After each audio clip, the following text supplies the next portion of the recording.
नमस्कार सभी को। मैं डॉक्टर श्रीफूल मीणा, सहआचार्य इतिहास विभाग, पंडित नवल किशोर शर्मा, राजकीय स्नातकोत्तर महाविद्यालय दौसा। आज इस वीडियो में प्राचीन भारतीय इतिहास के पेपर में भारतीय इतिहास को जानने के मुख्य स्रोतों के बारे में अध्ययन करेंगे। इस वीडियो से पूर्व आपको ब्राह्मण धर्म ग्रंथों के बारे में बताया था।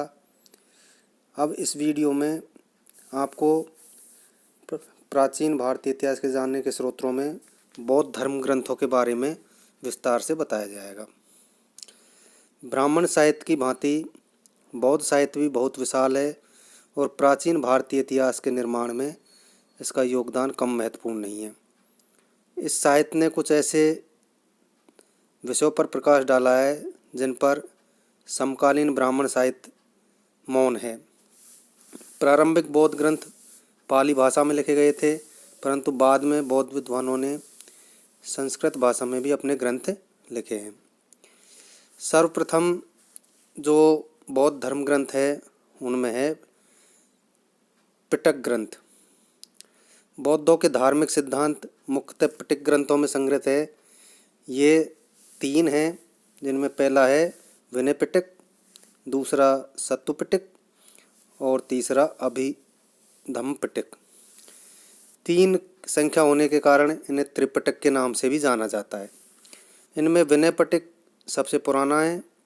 इसमें भिक्षु भिक्षुणियों के संग तथा उनके दैनिक जीवन संबंधी आचार विचार, विधि निषेध एवं यम नियम आदि का संग्रह है। सत्तु पिटक जो है उसमें बौद्ध धर्म के उपदेश, सिद्धांत, आख्यान, उदाहरण और कथनांकों का वर्णन है। अभिधम्म पिटक में बौद्ध धर्म के सिद्धांत और दर्शन की उच्च स्तर पर विवेचना की गई है।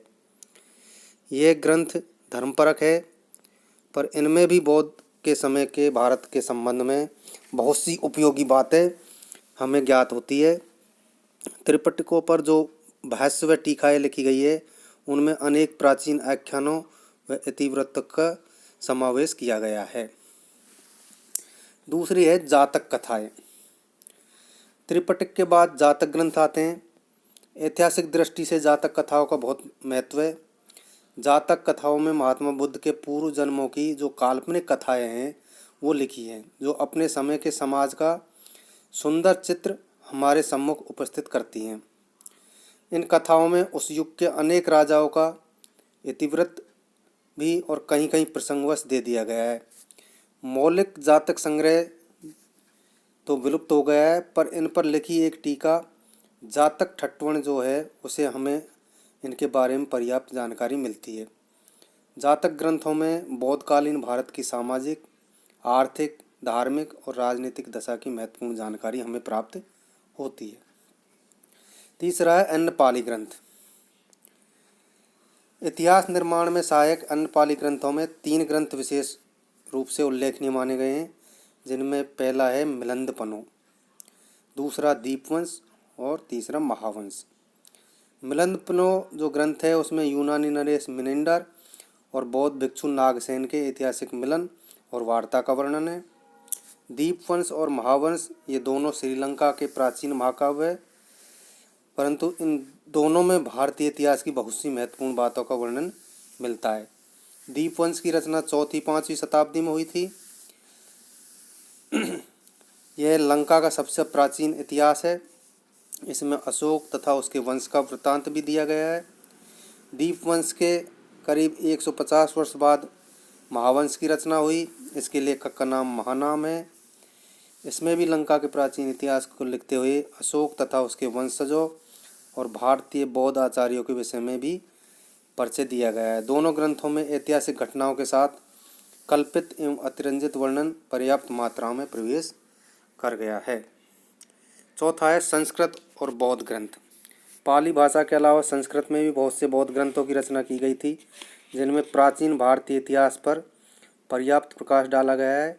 इनमें महावस्तु, ललित विस्तार, बुद्ध चरित्र, सौदानंद काव्य, दिव्यज्ञान, मंजूश्री मलकल्प आदि ग्रंथ जो है विशेष उल्लेखनीय माने गए हैं। महावस्तु मुख्य रूप से महात्मा बुद्ध का जीवन वृत्त है। मूलतः यह हीनयान संप्रदाय का ग्रंथ है, परंतु इसमें महायान शब्द संप्रदाय की विशिष्टता भी प्रवेश कर गई है। ललित विस्तार में बुद्ध को देवी शक्ति के रूप में स्वीकार कर अद्भुत कर्मों से युक्त उनका जीवन वृत्ति अंकित किया गया है। कनिष्क के समकालीन महाकवि अश्वघोष की रचना में बुद्ध चरित्र और सौंदरानंद काव्य विशेष महत्व रखता है। इन रचनाओं में महाकवि ने बुद्ध के जीवन तथा सिद्धांतों का उल्लेख किया है। दिव्यदान नेपाल से उपलब्ध हुआ है। इसके लेखक का नाम अब तक ज्ञात नहीं हो सका। इसमें बहुत सी प्राचीन बौद्ध कथाएं संग्रहित है, जिनमें उत्तराधिकारियों से लेकर अशोक के उत्तराधिकारियों से लेकर पुष्यमित्र शुंग के समय का वर्णन ऐतिहासिक दृष्टि से महत्वपूर्ण है। मंजूश्री मूलकल्प में मौर्यों के पूर्व से लेकर हर्ष के समय की राजनीतिक घटनाओं का वर्णन हमें प्राप्त होता है।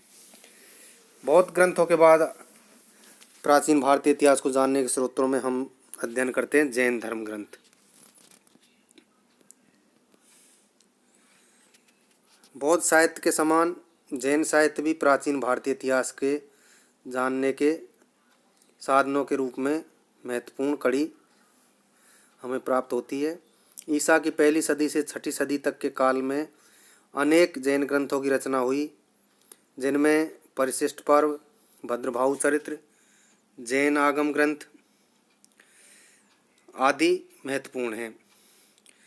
इन ग्रंथों में के लेखक आचार्य हेमचंद सूरी हैं, जिनने प्राचीन इतिहास के संबंध में जो भी आख्यान, गाथाएँ व अन्य वृत्तांत जैन साहित्य में हमें विद्यमान मिलते हैं, प्राय उन सबको इस ग्रंथ में संग्रहित कर दिया गया है। भगवान महावीर के समय के राजाओं तथा अन्य जैन सम्राटों के संबंध में इस ग्रंथ में बहुत सी उपयोगी बातें हमें ज्ञात होती है, जिससे प्राचीन भारतीय इतिहास की महत्वपूर्ण जानकारी प्राप्त होती है। भद्रभाहु चरित्र में प्रसिद्ध जैन विद्वान भद्रभाहु तथा सम्राट चंद्रगुप्त मौर्य से संबंधित घटनाओं की महत्वपूर्ण जानकारी हमें प्राप्त होती है। बौद्ध भिक्षु भद्रभाहु से किस प्रकार चंद्रगुप्त मौर्य जो है प्रभावित हुआ था और उनके प्रभाव से आकर उन्होंने जैन धर्म अपनाया था और अपने जीवन के अंत समय में वो दक्षिण भारत में चले गया था। ये सारी जानकारियाँ हमें भद्रभाहु चरित्र से मिलती है। जैन ग्रंथों में, धर्म ग्रंथों में जैन आगम ग्रंथों का महत्व सबसे अधिक है। जैन आगम ग्रंथ जो है वो 12 अंगों में विभाजित हैं, जिनमें आचरांग सूत्र में जैन भिक्षु के आचार संबंधी नियम के बारे में जानकारी मिलती है। भगवती सूत्र में महावीर स्वामी के जीवन व्रत एवं उनके विभिन्न क्रियाकलापों का उल्लेख हमें प्राप्त होता है। इसी प्रकार किसी अंग में विरोधी मतों का खंडन है, किसी में महावीर स्वामी की शिक्षाओं संग्रहित है, किसी में उपासक जीवन के विधि, निषेध एवं आचार विचारों का वर्णन है, तो किसी में भिक्षुओं के निर्वाण प्राप्ति का उल्लेख मिलता है।